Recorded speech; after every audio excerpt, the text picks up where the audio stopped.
Assalamualaikum warahmatullahi wabarakatuh. Perkenalkan, kami dari kelompok 4 yang beranggotakan saya sendiri, Krisya Diniati, Hana Septiani, dan Herlina Septiani.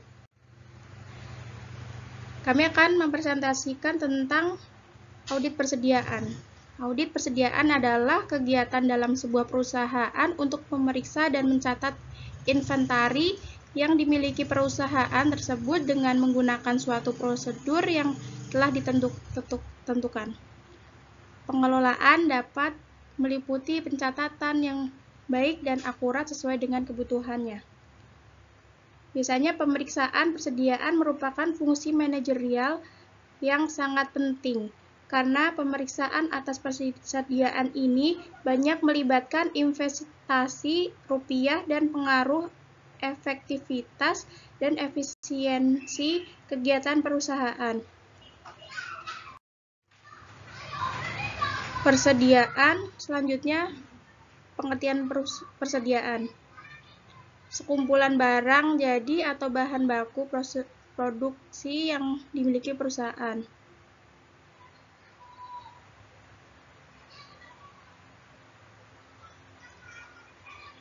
Jadi, persediaan adalah sekumpulan barang atau bahan baku produksi yang dimiliki oleh perusahaan. Persediaan dapat juga dikatakan sebagai jumlah atau stok produk yang dimiliki perusahaan. Jumlah barang pada akhirnya akan dijual kepada konsumen untuk meraih keuntungan. Selanjutnya ada tujuan audit persediaan. Tujuan audit yang pertama untuk memeriksa apakah terdapat internal kontrol yang cukup baik atas persediaan. Yang kedua, untuk memeriksa apakah persediaan yang tercantum di neraca betul-betul ada dan dimiliki oleh perusahaan pada tanggal neraca. Yang ketiga, untuk memeriksa apakah metode penilaian persediaan sesuai dengan standar akuntansi keuangan. Yang keempat, untuk memeriksa apakah sistem pencatatan persediaan sesuai dengan prinsip akuntansi yang berlaku umum di Indonesia. Yang kelima, untuk mengetahui apakah terdapat barang-barang yang rusak, bergerak lambat, dan ketinggal mode sudah dibuat allowance yang cukup. Yang keenam, untuk mengetahui apakah ada persediaan yang dijadikan kredit. Dan yang terakhir, yang ketujuh, untuk mengetahui apakah persediaan diasuransikan dengan nilai pertanggungan atau insurance coverage yang cukup. Selanjutnya, ada sistem pengendalian internal audit persediaan.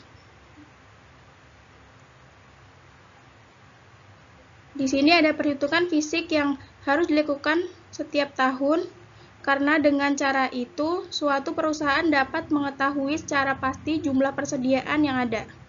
Contoh, melakukan stok opnam. Yang kedua, lakukan observasi atas stok opnam. Buat laporan hasil akhir stok opnam. Yang keempat, adjust persediaan. Dan yang terakhir, periksa laporan keuangan. Selanjutnya, harus dilakukan pemisahan antara pegawai yang menangani persediaan dari catatan akuntansi. Di sini selanjutnya compliance atau kepatuhan audit. Kepatuhan adalah menentukan apakah perusahaan tersebut telah melakukan prosedur, kebijakan, atau peraturan yang telah dibuat oleh otoritas yang lebih tinggi. Dan sebaiknya, apabila audit persediaan ingin berjalan dengan baik, perlu internal kontrol yang baik pula atas persediaan. Sekian dari kelompok kami, kurang lebihnya mohon maaf. Wassalamualaikum warahmatullahi wabarakatuh.